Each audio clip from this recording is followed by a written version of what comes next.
In the midst of the consecutive intense dramas and thrillers that have released in the past few months, it's almost non-existent when you think about the genre of comedy in Indian films today. From what I remember, the last out-and-out comedy that I have witnessed from India was the genuinely enjoyable Telugu release Jati Ratnalu close to 4 months ago. As the months have passed by, especially pertaining to the OTT revolution, there has been a rise in crime thrillers and a huge decline in romantic comedies. Something that was a regular feature if we think about Hindi cinema in the early 2000s. As a breath of fresh air comes the Devanshu Singh directed film Chauda Phere on the ZEE5 platform, which stars Vikrant Massey and Kriti Kharbanda in lead roles. The director in an interview stated that the intended theme of the film is supposed to emulate the simplistic comedic magic of Rishikesh Mukherjee and the family values instilled in Suraj Barjatia films. Now that's a tough act to follow. The movie focuses on Sanjay and Aditi, their budding romance that commences from college, going on to them living with one another, and finally the roadblocks they face when they contemplate marriage, with specific focus on the conservative and restrictive nature of their respective families. The plan that they formulate, which includes hiring actors to pose as their parents to satisfy both parties, leading to double the fairas and ceremonies, alluding to the title of the film, and as is inevitable, the situational comedy and confusion that will follow, forms the storyline of Chauda Phere. Here's me telling you the good and bad aspects in no particular order so that you guys can ultimately decide whether this movie is worth your time on ZEE5 or not.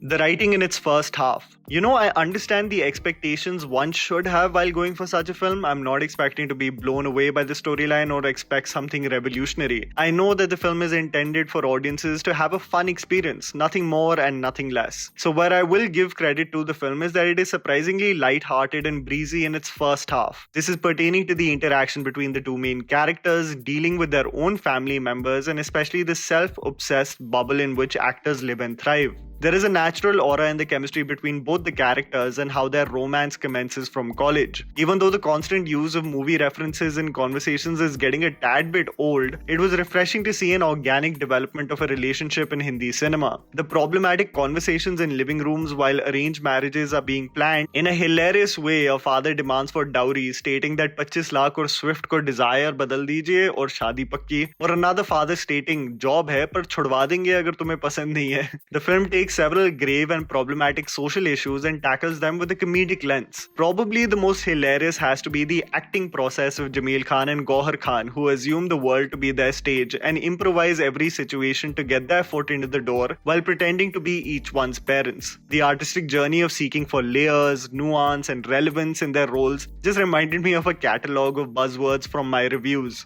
The satisfaction in their eyes as their performances do the talking in order to manipulate the families is quite hilarious. Far-fetched sequences. See, what comes with these situational comedies is that there is going to be a lot of sequences that test the pragmatic mind in your head, but it will be through the conviction of the writing of the film that may allow you to completely surrender to its absurdity. Whether it be comedies like Halchal or Welcome, the ability of those films to compel suspension of disbelief is all to do with the performances and its writing. I sadly can't say the same for this film.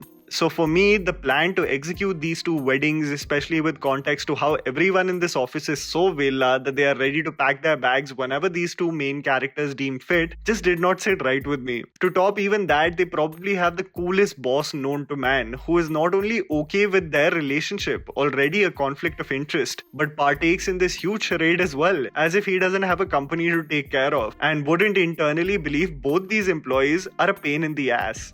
Do tell me in the comments below as well, which is your favorite situational or social comedy in Bollywood? Song picturization. A feature that many people don't give films credit for is the way the songs are picturized. If you really invest your time in watching the musical sequences from this film, they are carefully designed from a screenplay perspective to exactly capture the mood of the lyrics. So whether it be the budding romance through Hum Dono Yun Mile or especially the song titled Ram Sita sung beautifully by Rekha Bhardwaj, the intention through the visuals is to capture the essence of the music. Ram Sita probably being the most beautiful of the lot, showcasing the boundless love Sanjay has for his mother, and Aditi identifying what he truly meant by her being his priority.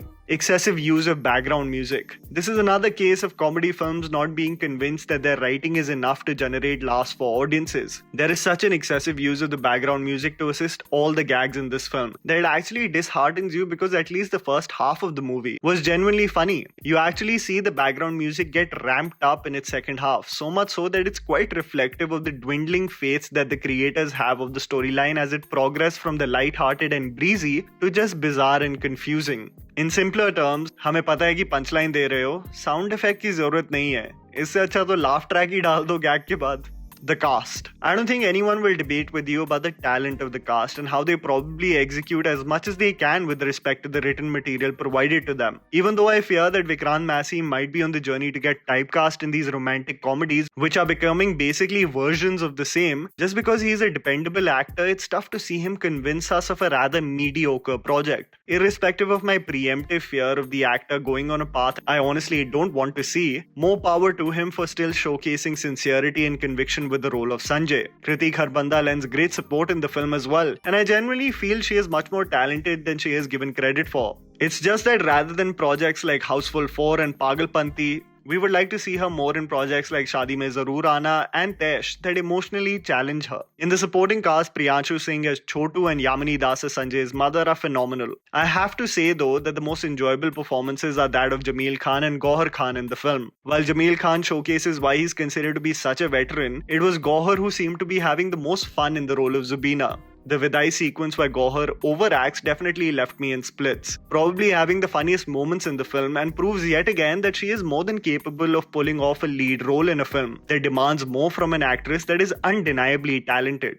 The standard, messy climax. The film, like many other social romantic comedies set in India, falls in the same trap that several films have fallen into, making it not stand out from the crop and actually just becoming a version of the same. I genuinely wanted to wholeheartedly love this film, but its messy climax just reminded me of the format of formulaic social comedies we have seen featuring Ayushmann Khurrana and Kartik Aaryan. Just look at Pati Patni Aur Wo, Dream Girl, or even Vikrant's own Ginni Wet Sunny. The three films have a commentary on adultery, loneliness in society, and well, love respectively. The films start off brilliantly, makes you laugh at the predicament of the main character, transitions to lies that get the better of them, and eventually the climax, which has a standard emotional speech or an attempt to make close-minded characters broaden their horizons.